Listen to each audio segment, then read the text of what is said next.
Do you find yourself giving up easily when things get tough in your running? Are you struggling on your long runs or maybe towards the back end of races to maintain your goal pace? Do you feel like your head gives up way before your muscles do? Or are you finding it difficult to get out the door and get your runs done? My name is Ben Parks at 225 Marathon, and I've run hundreds of marathons, ultras, races of all distances, pushed myself in training, running thousands of Ks every year. So this video is all about the things I've taught myself, I've read and I've put into practice to grind out that training and get the results I want in the races. You could be in the best physical shape of your life, but without the mental equivalent, you won't be able to achieve your full potential. The good news is we can train our brain just like we can train our body as well. So when things get super tough towards the end of your training runs or races, you are going to be armed with the coping mechanisms and distraction techniques to get you through that run strong. Right, let's dive in with my top tips for when you're out there training. The first tip I'd say is look forward to bad weather conditions. Whether it's going to be hot, cold, humid, windy, get out there and train in these conditions. Get comfortable with feeling uncomfortable. It really helps when you get to your race day knowing that you've trained in a lot harder conditions than race day usually is. Usually race organisers plan these races to be when the weather's usually quite nice. You get out there and you think it's going to be easier on race day than I had it in my training. A lot of people do struggle to get out the door to get their training runs done. My top tip here is just tell yourself, almost trick yourself to say, I'm just going to go and do a mile, or I'm just going to do 5 minutes, see how I feel. And then you do that mile, you're all warmed up, you're feeling a lot better, then I'm just going to do 2 miles, then I'm just going to do 3 miles, and then you've done your 5K or whatever it is. Inevitably, once we get out, we tend to feel a lot better. The hardest part is getting out the door. Sometimes when we're out on our runs, we might just not be feeling quite ourselves that day, and we want to quit, we want to stop, get on the bus, walk home, whatever. Top tip here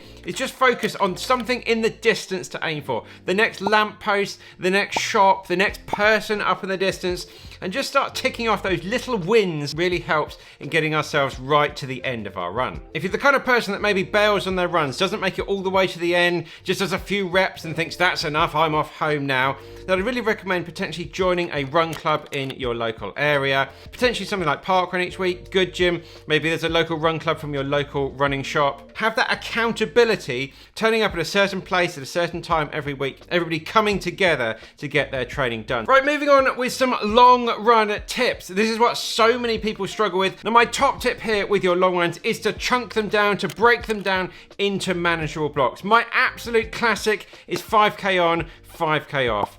5K at marathon pace, 5K easy. 5K marathon pace, 5K easy. And then my brain just works so much better thinking, I've just got to concentrate on this 5K rather than the whole 20K run. This is what we have in all of our training plans. All of our long runs are chunked down into these blocks and makes it so much more manageable, and our brain can process it so much better. Some other things we can do for long runs is I really like to occasionally do out and back long runs, because then my brain is just focusing on the first half of the run, and then in the second half of the run, you're simply running home, and it's just so much more motivational to think, I'm going to be home very shortly. Let's just get this second half of the run done. Never go out without a goal for your run. Yes, it's great to go out and just explore. I'm not debating that. Just don't go out aimlessly without a distance or a time, just something like that you're trying to hit. Your brain will work a lot better if it's got a very simple goal to focus on. So at the very least, just have an idea in your head about what you want to achieve from your long run. It's really good to be practicing our whole race day routine in our warm-up races. This is an opportunity to learn what it's like at the back of the race,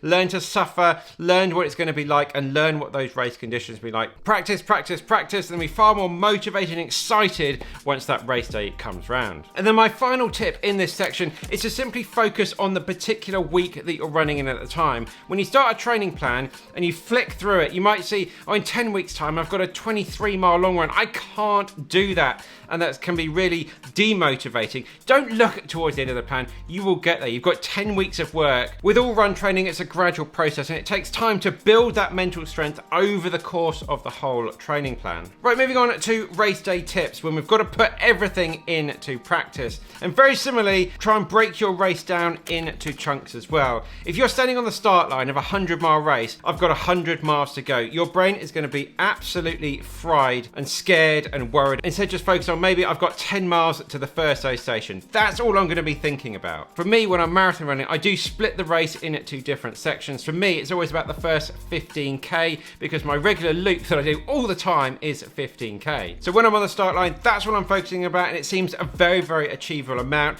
I think I'll worry about the next bit of it when I get to that bit. That first opening bit, I'm just focusing on the pace I'm running and just ticking those Ks off. That's why I really like to have lap pace on my watch, which just tells me the pace I'm running for that particular kilometre I'm running in. And then once I get to 15k into the run, I then chunk the rest of the race down. This sounds really odd. I'm just going to tell you anyway. Maybe it'll be useful for you. I chunk the rest of the race down into sections which I change all the time. So I get to 15k and I think I've got a 10k, a 10k and a 7k left to go. And then once I get 16k in, I then think I've got an 8k, a 12k and a 6k. And I'm just always playing with these distances in my head so my brain doesn't completely freak out. It's just always giving it manageable amounts. Yeah, it's a bit crazy, but it's always really worked well for me during my marathon running. Make sure you stick to your goal. During that first 15k of the race, it's gonna feel easy. Don't suddenly think I can run 15 minutes quicker. You're gonna be suffering a lot towards the end of the race. Interacting with the crowds is really good. Some high fives as you go along. You put your name on your bib as well. People in the crowd will there be cheering you on and really help motivate you to push that little bit harder at the end of the race. Some really good distraction techniques, just listening to some music, listening to a podcast, listening to your audio books.